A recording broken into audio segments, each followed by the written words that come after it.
Qrupa 2 dəqiqə vaxt verək və görək nə hazırlayacaq bu qrupumuz bizə. Deməli, uşaqlar, qruplara iş verdik, qruplara işləri tapşırdıq. Birinci qrupa verdiyimiz iş, kim cavab verəcək sizdən? Fatimə. Buyur Fatimə. Buyur, hansı şəxsiyyətləri tapdın sən Fatimə? Üzeyir Hacıbəyov, Xan Şuşinski, Bülbül, Xurşud Banu Natəvan, Molla Pənah Vaqif və s. Biz bunları niyə görə sevirik? Mən öz qrupum adından birinci növbədə Üzeyir Hacıbəyovdan danışmaq istəyirəm. Üzeyir Hacıbəyov dahi şəxsiyyətlərdən biri olmuşdur. O, Azərbaycanın himni olan Azərbaycan himni musiqisini bəstələmişdir.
Və Azərbaycanda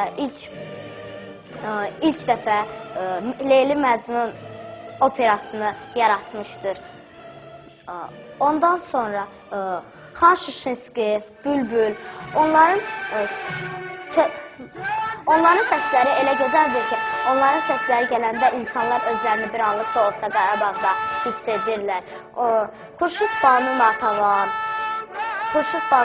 Molla Pənah Vaqif, onların şeirləri elə gözəldir ki, Qarabağda olmayan insanlar belə Qarabağın gözəlliklərini öz təsəvvürünə gətirirlər. Əla, çox gözəl. Əyləş Fatimə, digər qrupa verdiyimiz iş hansıydı? Buyur, Elgün Qüsüm, qrupa verdiyim iş hansıydı? Bizim qrupa verilən iş Qarabağdakı hansı abidələr var idi. Biz qrupumuz Füzulidəki Azıq mağarasını tapdıq. Bu tapıntı 1968-ci ildə Məmməd Əli Hüseynov tərəfindən tapılmışdır. Kəlbəcərdə isti su tapılmışdır. Laçında Alban xristiyanlıq məbədi tapılmışdır. Bu məbəd Cavanşirin dövründən qalmışdır. Şuşada Pənah xan məscidi tikilmişdir. Bu məscid 18-ci əsrdə tikilmişdir. Bəs digər qrupa verdiyimiz sual hansıydı? Müjgan, buyur, sizə verdiyimiz sual hansıydı? Gəl lövhədə həmin o ərazilərimizi, saydığımız ərazilərimiz var. Onları göstər görüm hələ. Gəl. Adlarını çəkə-çəkə ərazilərimizi göstər görək xəritədə. Məndən qabaq sinif yoldaşlarım Azərbaycanın gözəllikləri haqqında danışdılar və onun bir parçası olan Qarabağımız, Şuşamız haqqında gözəl danışdılar. Bizim güclü ordumuz, Kəlbəcərimiz, Ağdamımız, Ağdərəmiz, Xankəndimiz, Xocavəndimiz, Şuşamız, Laçınımız, Cəbrailimiz, Qubatlımız, Füzulimiz və Zəngilanımızdır. İndi bizim igid və cəsur əskərlərimiz bu torpaqları düşmənlərimizin əlindən alıb geri qaytaracaqlar və biz yenidən o torpaqlara geri dönəcəyik. Hər bir insanın vətən qarşısında bir borcu var. Mən müəllim olaraq mənim borcum yeni kadrlar yetişdirmək. gələcəyə doğru insanlarda ümid verici gənclər hazırlamaq.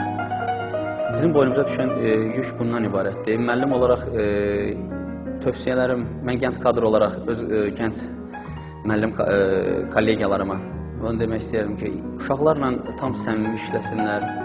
Çünki uşaq səmimiyyəti sevir. Əgər səmimiyyət olmayan bir otaqda uşaq müəllimdən də bezir, müəllim uşaqdan da bezir və bu dərs prosesində müəyyən narahatçılığa gətirib çıxardır və uşaq da müəllimi sevmədiyinə görə də onun dərsini də sevməməyə başlayır. Birinci müəllim özünü şagirdə sevdirməlidir ki, onun fənni sevilsin, onun fənni öyrənilsin.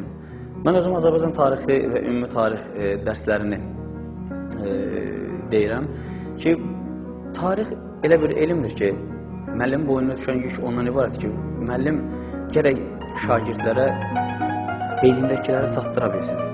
Yəni, elə öyrətsindir ki, uşaqlar gələcəkdə beynində sual işarəsi qalmasın ki, müəllim bunu bizə öyrədə bilmədi, müəllim bunu bizə başa sala bilmədi.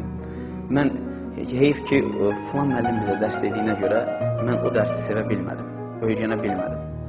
Bizim işimiz çətindir, bizim işimiz ağırdır, həm də gənc kadrlar üçün daha çətindir, şagirdlərlə işləmək. Ancaq gənc nəsil elə bir yöndə irəliləməlidir ki, gələcəkdə onların içərisindən Azərbaycana yararlı şəxsiyyətlər çıxsın. İstər musiqi sahəsində olsun, istər həkimlik sahəsində olsun və digər sahələrdə də ola bilər ki, həmin bu şagirdlər böyüyəndə Azərbaycanı istənilən yerdə gözəl bir vəziyyətə təmsil edə bilsinlər. Bizim boynumuza düşən yük bundan ibarətdir. Bəli, Azərbaycanda təhsildə gedən islahatlar, yeni dərs sistemləri, yeni təlim metodları gələcəyə doğru ümid verir. İnsanlara ümid bəxş edir ki, gələcəkdə şagirdlər şəxsiyyət kimi yetişəcəklər və şəxsiyyət kimi də tanınacaqlar. Ulu öndərimiz Heydər Əliyevin qoyduğu bu təhsil sistemində qoyduğu bu iş, onun davamçısı olan İlham Əliyev tərəfindən çox gözəl davam elətdirilir, çox gözəl işlər aparılır, hər kəs tərəfindən bəyənilir. Biz müəllimlər də ki, onun məktəblərə verilən ləvazimatlar istəyir laboratoriya otaqları üçün olsun, istəyir digər fənlər üçün olsun, gələcəyə ümid verir ki, müəllimlər də şagirdlərə istənilən səviyyədə dərsləri çatdıra bilsinlər. Və bütün Azərbaycan əhalisi və içi də mən qarışıq fəxr etməlidir ki, Ulu Öndərin dediyi kimi, mən Azərbaycanlıyam, mən fəxr edirəm ki, mən Azərbaycanlıyam. Hər bir insan üçün onun milli mənsubiyyəti onun qürur mənbəyidir. Mən həmişə fəxr etmişəm. Bu gün də fəxr edirəm ki, mən Azərbaycanlıyam. Mən 315 nömrəli məktəbin 5B sinifində oxuyan Kazımbəyli Hasibəm. Mənim atamın adı Şahindir. Biz ailədə 5 nəfərik. Mən ailənin ən kiçik oğluyam. Ən çox sevdiyin rənglər hansılardır sənin? Göy, qırmızı, yaşıldır. Çünki bu rənglər bizim bayrağımızda olan rənglərdir. Və mən bu rənglərin, bu bayrağın işğal olunmuş torpaqlarımızda, Qarabağda və başqa yerlərdə dalğalanmasını istəyirəm. Mən dövlətimizi hər yerdə tanınmasını, bütün dünyanın tanınmasını və daha böyük, daha güclü olmasını istəyirəm. El bilir ki, sən mənimsən. Yurdum, yuvam, məskənimsən. Anam, doğma vətənimsən. Ayrılar mı? Könül candan. Azərbaycan, Azərbaycan.